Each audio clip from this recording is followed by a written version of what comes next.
At yun nga mga kaibigan, ngayon ay sasabihin natin ang isang napakagandang produkto ng pagtatiles sa mga wall. Naipakita ko sa inyo na itong tiles natin ay ikinabit natin ng walang tungtungan, nang walang pansalo o guide sa ilalim. Of course, hindi natin basta-basta nagagawa yan sa ibang tile adhesive. Pero itong si Buildrite ay gumawa naman ng isang napakagandang produkto. Yan po ay ang SmartPad Fix Wall Adhesive. So yun nga, dinemo sa atin ng mga taga-Buildrite. Ang sikreto lang po mga kaibigan dito sa adhesive na ito ay ang paghahalo. Kailangan susukatin natin ang paghalo, ang ratio ng adhesive into water. Para ma-take advantage natin ang kanyang property na kahit basa pa or bago pa yung adhesive ay didikit na yung tiles mo.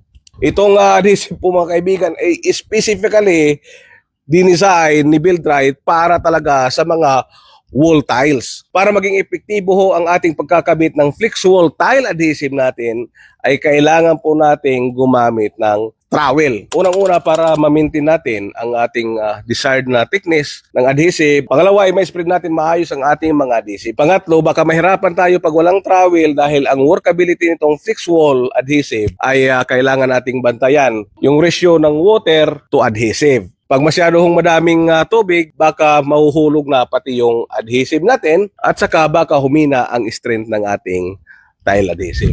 So yun po, isa na namang napakagandang product na inilabas ni Buildrite para sa atin, na makakatulong sa atin para magkaroon ng mas magandang quality ang ating mga trabaho. Ako po si Engineer Rono, maraming salamat sa panonood at hanggang sa muli.